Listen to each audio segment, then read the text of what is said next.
त्रिवरधारी जय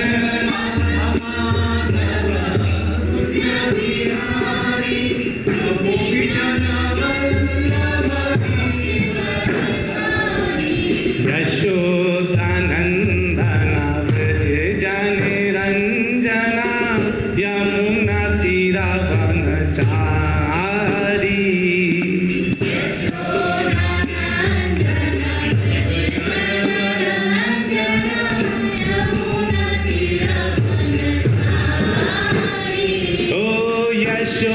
यशोदानंदन व्रज जनि रंजना यमुना तीरवनचारी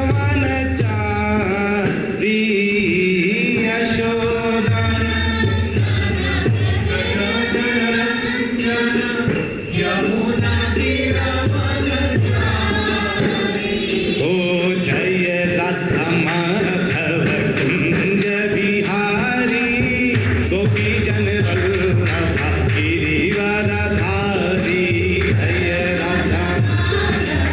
जय राधा माधव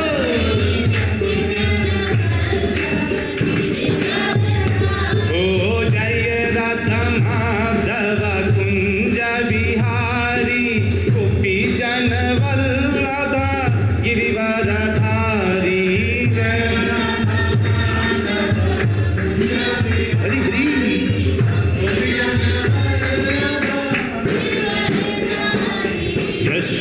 यशोदानंदन व्रज जनि रंजना यमुना तीरवनचारी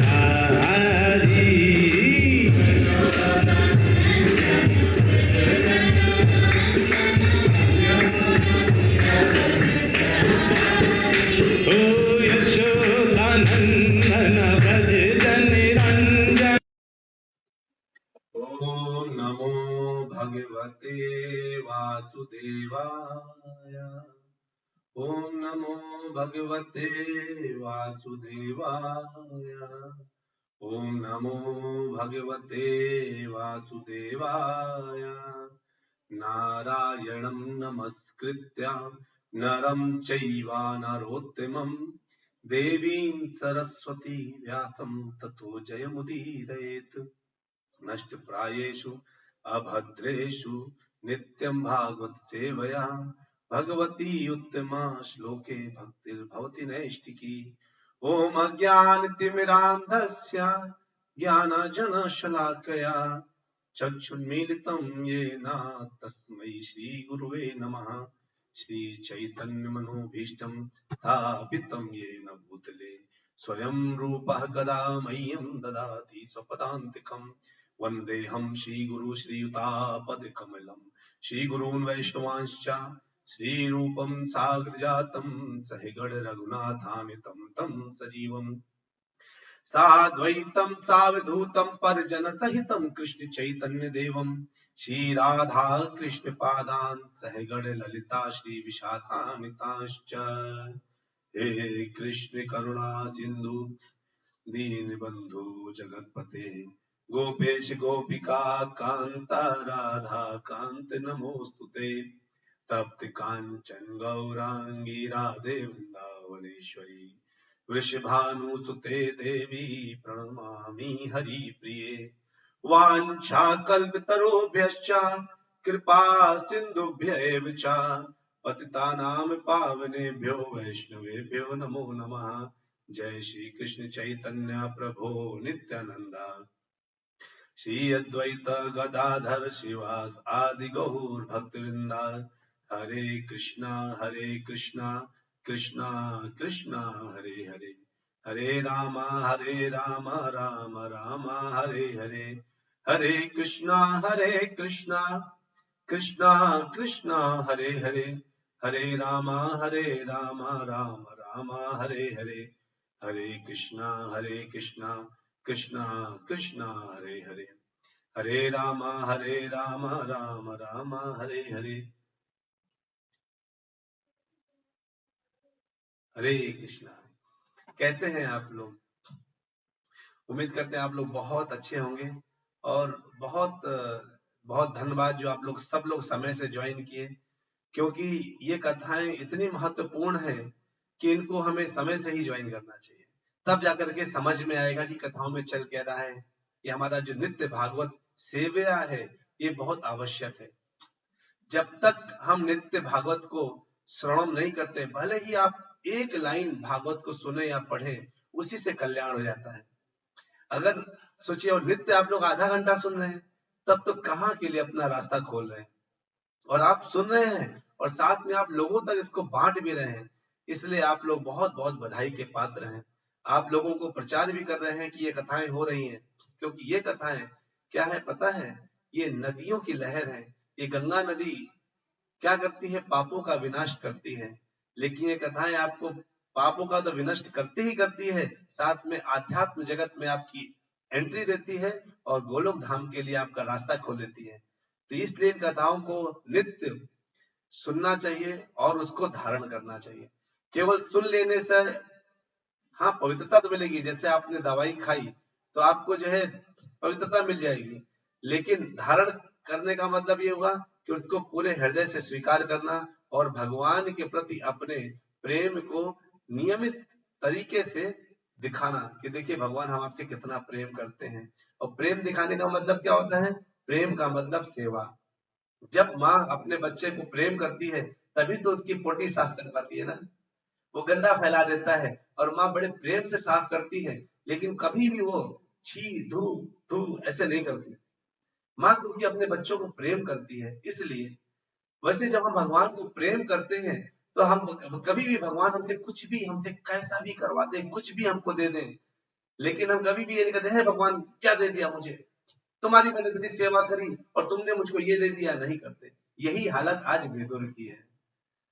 विदुर को दुर्योधन ने बहुत कस के दुत्कारा है, और जो है दुर्योधन को बहुत कस के दुत्कार करके जब बोला कि इस रखेल के पुत्र को किसने बुलाया यहाँ पर, अरे ये दासी का पुत्र, इसको तो कोड़े मार मार कर बाहर निकालो और केवल इसके पास सांस रह जाए, इसके अलावा कुछ न रह जाए।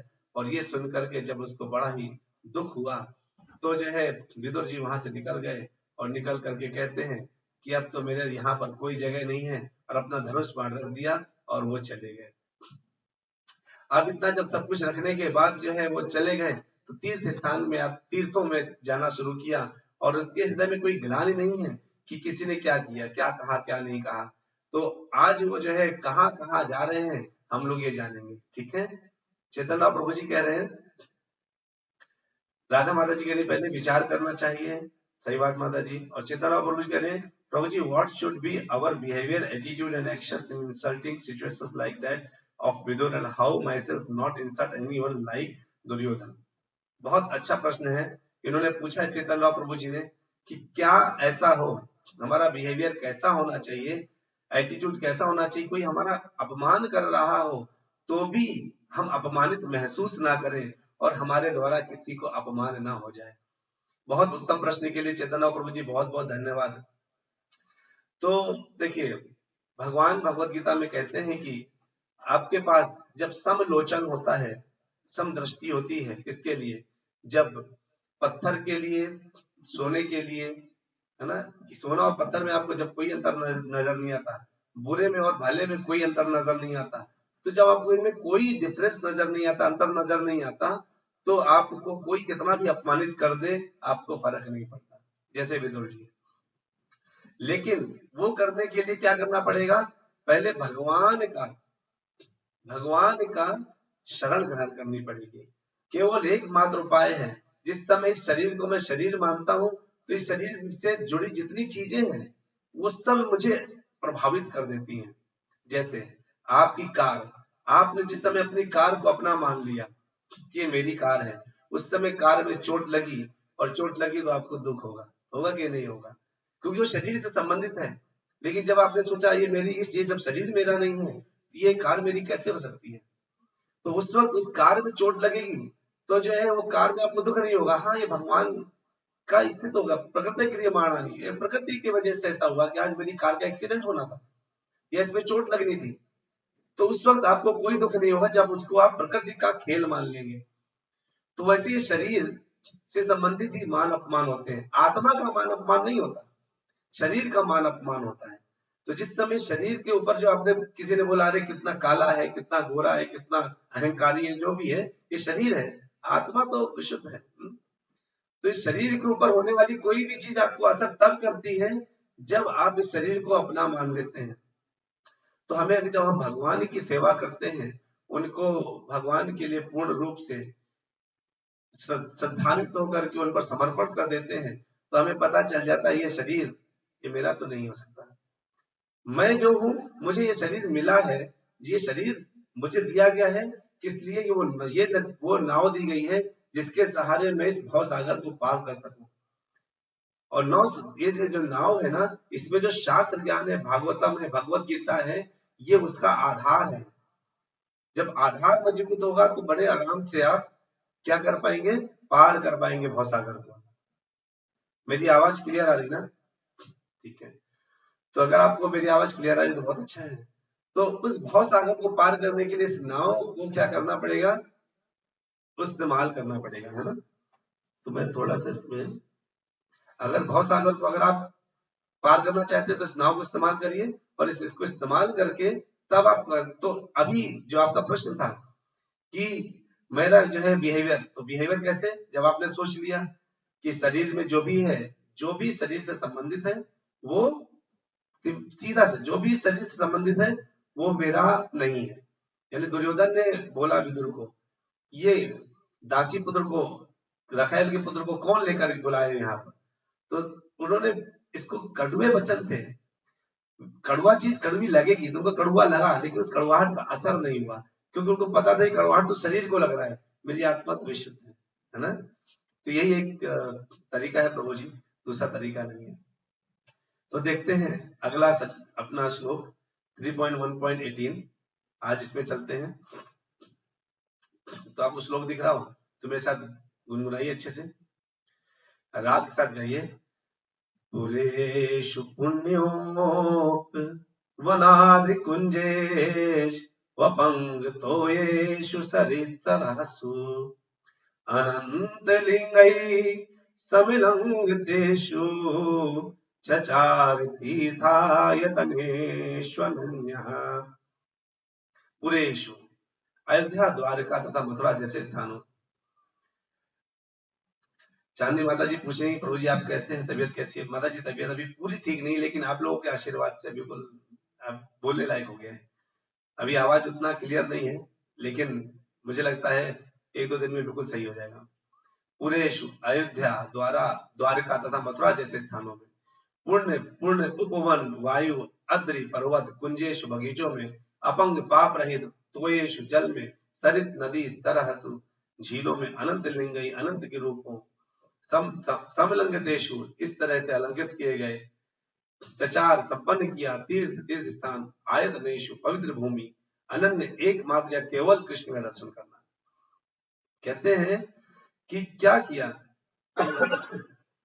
क्या हुआ, तो क्या हुआ का मतलब क्या हुआ कि जब वे निकले तो उनके हृदय में क्या था।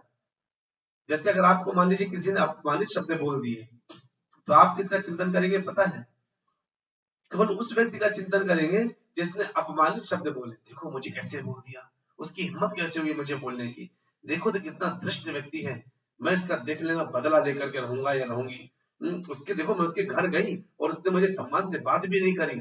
लगातार आप इस चीज का चिंतन करते रहेंगे, लेकिन वो किसका चिंतन कर रहे हैं?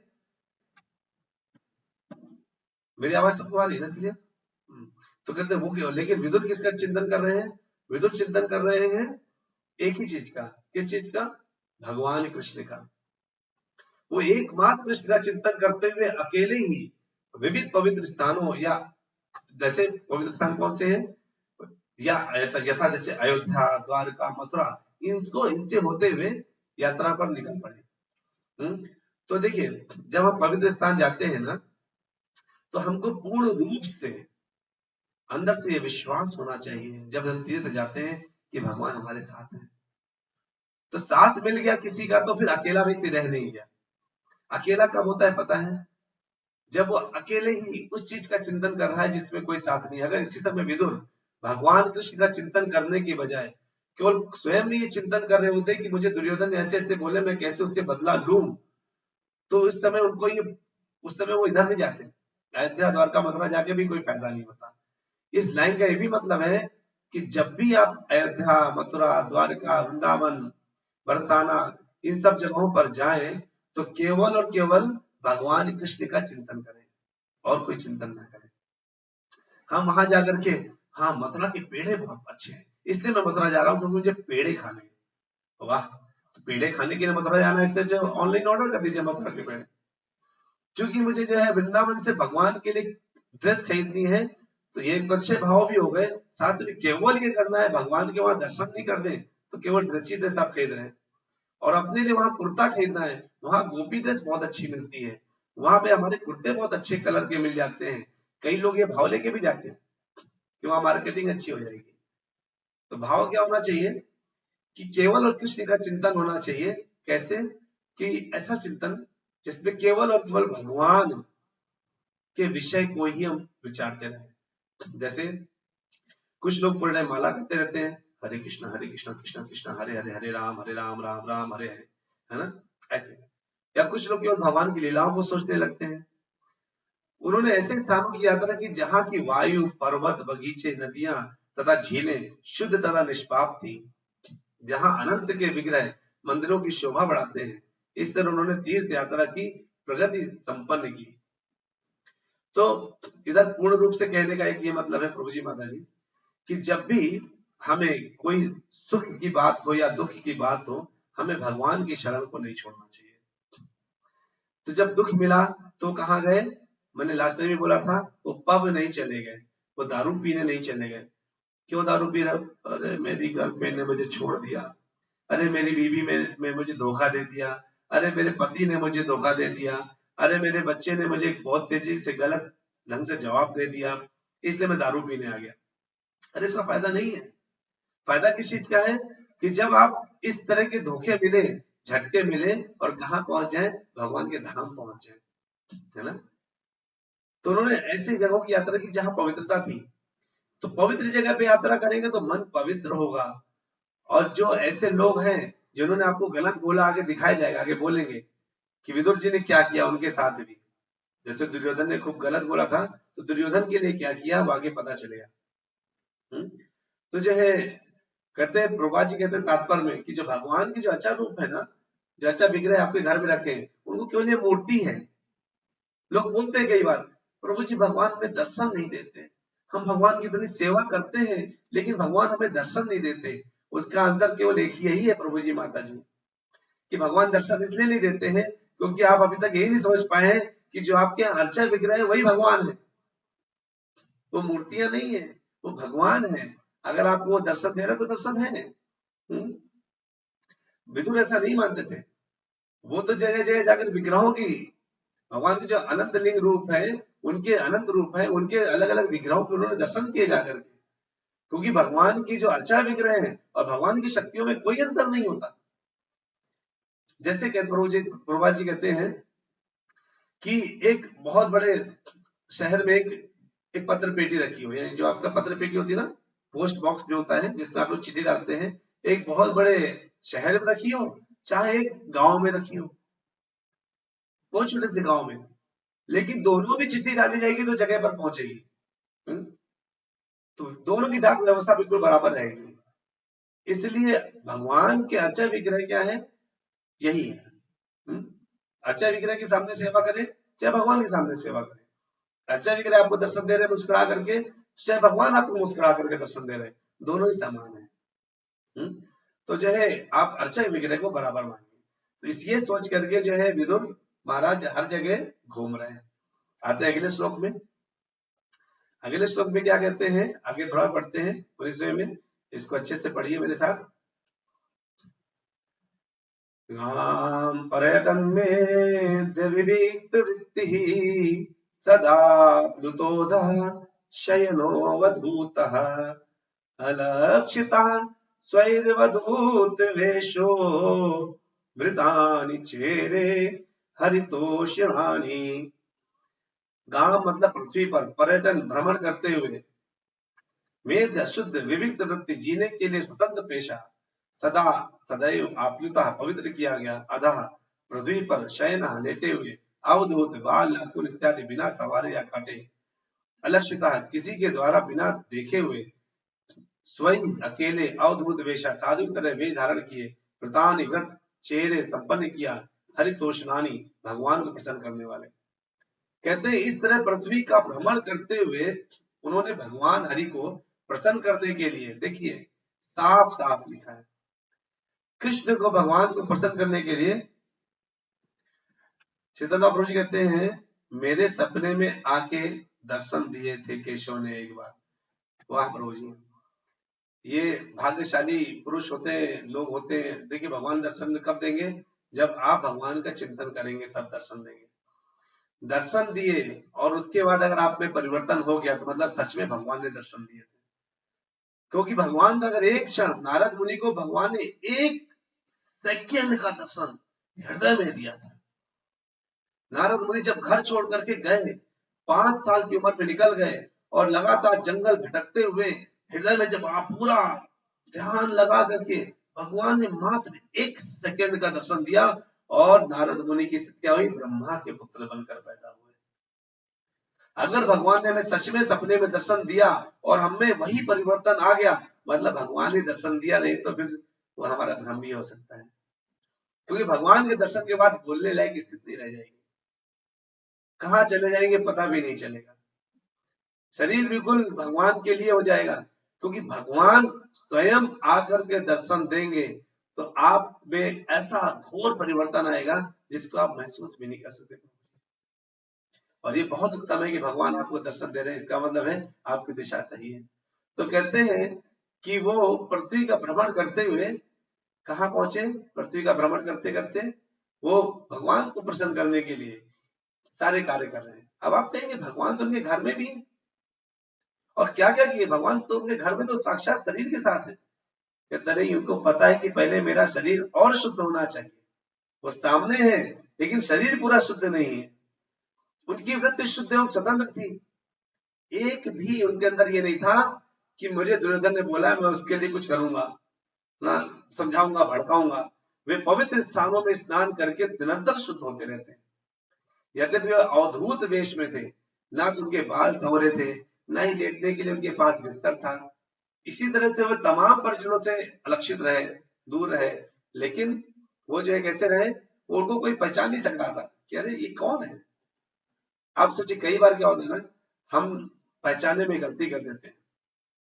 आजकल लोग साधु जन बड़े सुंदर बन के रहते हैं, स्टाइल के बाल होते हैं लंबे लंबे, यहाँ तक मुराने बाल आ जाते हैं और जो संवारते रहते हैं अपने बाल ऐसे ऐसे करके। प्रभात जी ने कहा बाल संवारने में टाइम न लगे इसलिए बाल उड़ा दो। बाल उड़ा दो तो बाल संवारने का टाइम ही खत्म, ना शैम्पू का खर्चा ना साबुन का खर्चा। तो कहते हैं उनके बाल वो जैसे थे वैसे हैं, कोई संवारने के लिए उन्होंने बाल नहीं बढ़ाएंगे, उन्हें बाल काटने का टाइम नहीं मिला। भगवान की भक्ति में इतने लग गए उनको बाल खराब हो रहे उनको पता ही नहीं चल रहा। उनका चेहरा कैसे, जो राजा, सोचिए कहाँ रह रहे थे वो, राजमहल में रह रहे थे, कैसा सुख भोग रहे थे, राजाओं का सुख भोग रहे थे, राजाओं जैसा सुख। लेकिन खाते क्या थे? साग खाते थे। ये नहीं कि राजा बन गए तो चिकन खाओ मटन खाओ, तो नहीं होता है ना। साफ साफ कहा जाता है ना कि साग विदुर घर खायो। साग विदुर का मतलब विदुर के घर में साग था, वो साग खा रहे थे।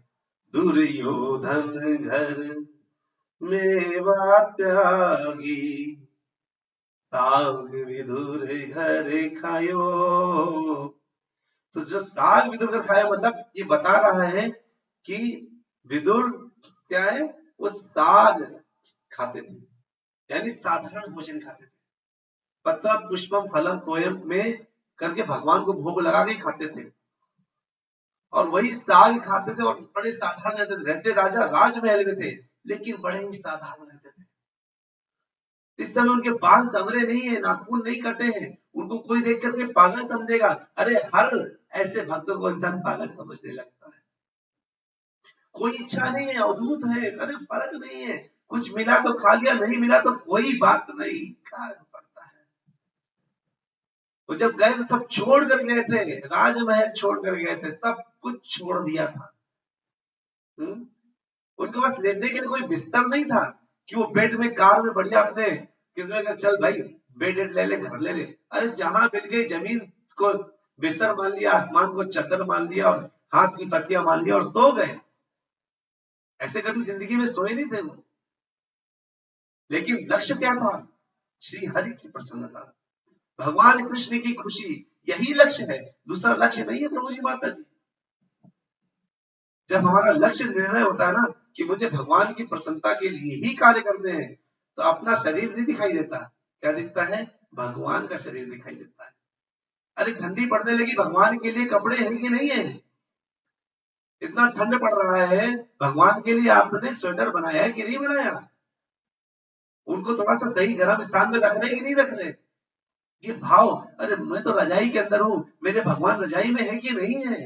जब ये भाव अंदर से आएगा तब प्रेम दिखाई देगा, है ना। कई लोगों के हमने देखा भगवान लड्डू गोपाल रखे हुए, उनको कपड़े भी नहीं पहनाए गए, जैसे पीतल के आए थे वैसे रख दिए जाते हैं और वैसे ही रखे रहते हैं। ठंडी पड़ रही है तो बेचारे सिकुड़ रहे हैं, गर्मी पड़ रही है तो बेचारे गर्मी में पसीना बहा रहे हैं, कोई फर्क नहीं पड़ता। क्या करते हैं? भक्ति करते हैं ना भगवान की, अरे वो कपड़े पहना के रखो ना। तो कहते हैं उनके जो है, उनका एक और एक लक्ष्य। हम तीर्थ यात्रा करते हैं तो हम किस लक्ष्य को लेकर करते हैं, हमें ये भी सोचना है ना। हम किसी पर निर्भर ना होकर के तीर्थ यात्रा में जाए, वृंदावन जाए, मथुरा जाए, काशी जाए, चाहे जहां जाए, बनारस जाइए, मायापुर जाइए, चाहे जहां जाइए, लेकिन हृदय में क्या होना चाहिए? अंत में भगवान कृष्ण की प्रेम, उनके लिए, उनको कैसे प्रसन्न करूं, कि जो भी मैं कर रहा हूं उनको प्रसन्न करने के लिए कर रहा हूं, है ना। तो चलिए अगला श्लोक देखते हैं, 20वां, जल्दी से। कहते हैं, आपको दिखने लगा होगा, इत्थम व्रजन भारतमेव वर्षम कालेन यावत् गतवान् प्रभासम तावच्च शास क्षितमेक चक्रा वेकात पत्रामजितेन पार्थ। इत्थम, इस तरह से, वृजन, विचरण करते हुए, भारतम, भारत, एव, केवल, वर्षम, भूखंड, कालेन, यथा समय, यावत, जब, गतवान, गया, प्रभासम, प्रभास, तीर्थ स्थान, तावत, तब, शशास, शासन किया, क्षितिम, पृथ्वी पर, एक चक्राम, एक सैन्य बल से, एक एक आतपत्राम, ध्वजा, अजितेन, अजित कृष्णा की कृपा से, पार्थ महाराज युधिष्ठिर। कहते इस तरह से जब वे भारतवर्ष की भूमि में ऐसे भ्रमण कर रहे थे तो प्रभास क्षेत्र में गए। उस समय महाराज युधिष्ठिर सम्राट थे और सारे जगत को एक सैन्य शक्ति तथा एक ध्वजा के अंतर्गत किए हुए थे। तो कहने का ये मतलब हुआ कि महाराज युधिष्ठिर सम्राट थे, है ना। सम्राट मतलब वो राजा थे और पूरे जगत को वो जीत चुके थे। इसका मतलब युद्ध खत्म हो चुका था और सारे कौरव मारे जा चुके थे इनके टहलते टहलते, है ना। तो जो है कहते हैं कि तात्पर्य में प्रभा जी कहते हैं कि 5000 से अधिक पूर्व वर्ष जब सत्य विदुर तीर्थयात्री के रूप में पृथ्वी का भ्रमण कर रहे थे तो इंडिया भारतवर्ष के नाम से विख्यात था, जैसा आज भी है। अब इसको इंडिया बोलते हैं लोग, है ना, लेकिन इंडिया नहीं सही शब्द है, भारतवर्ष सही शब्द है। तो कहते हैं कि किस तरह से जब महाराज युधिष्ठिर पूरे एक शब्द राज में थे, तो जब विदुर गए तो उनको पता चला अच्छा युधिष्ठिर राजा बन गए क्या, तो उन्हें और जानकारी चाहिए कि क्या हो गया है, अगर वो राजा बने तो क्या संधि हो गई है कि युद्ध हुआ कि हुआ क्या था। और उन्होंने इसका और जानकारी पता लगाने की कोशिश करी। उनको एक मन में आया कि काश संधि हो गई हो, लेकिन उनको ये पता था कि भगवान कृष्ण साथ में है तो युधिष्ठिर को तो बनना ही था राजा। तो जिसको राजा बनना है भगवान कृष्ण को अपने साथ में रख लीजिए। ये डेली आधा घंटा की भागवतम होती है, इसको कानों से ध्यान से सुनिए 9:30 से 10। हाँ, शनिवार को नहीं होती, कल नहीं होगी, परसों संडे को भगवत गीता होगी, लेकिन क्या है, बाकी सोमवार से शुक्रवार जो भागवत होती है आधे घंटे, ये अमृत वर्षा है, इसको ग्रहण करिए। तो उनको लगा विदुर को कि क्या हुआ, भगवान कृष्ण साथ में है। तो एक बार उन्होंने कहा चलो चल करके देखते हैं, पूछते हैं। और जब और पता लगाया तो उनको क्या पता चला, वो ये देखिए, उनको पता चला क्या, तत्राथ शुश्राव सुहृद्वी नष्टिम वनम यथा वेणुज वर्षितश्रयम् तत्परधया दग्धमथानुशोचन् सरस्वती प्रत्यगियाय तूष्णीम। कहते हैं, अरे प्रभास तीर्थ स्थान में उन्हें पता चला कि उनके सारे संबंधी उग्र आवेश के कारण उसी तरह मारे जा चुके हैं जिस तरह बालसों के घर्षण से उत्पन्न अग्नि सारे जंगल को जला देती है। इसके बाद वे पश्चिम की ओर बढ़ते गए जहां सरस्वती नदी बहती है। तो कहते हैं उन्होंने पूरे जब देखा, अरे उनको पता चला कि सब कोई मारा जा चुका है, युद्ध में कोई नहीं बचा है, ना दुर्योधन बचा है, ना पूरा कौरव वंश बचा है, सब मर चुके हैं, कोई नहीं बचा, केवल पांडव बचे हैं। तो उन सब के कल्याण के लिए कहा चले, अरे जो हमारे विदुर जी कितने सहृदय हैं, देखिए तुरंत वो अपना स्थान सरस्वती नदी की तरफ अपना बढ़ना शुरू कर दिया पश्चिम दिशा में।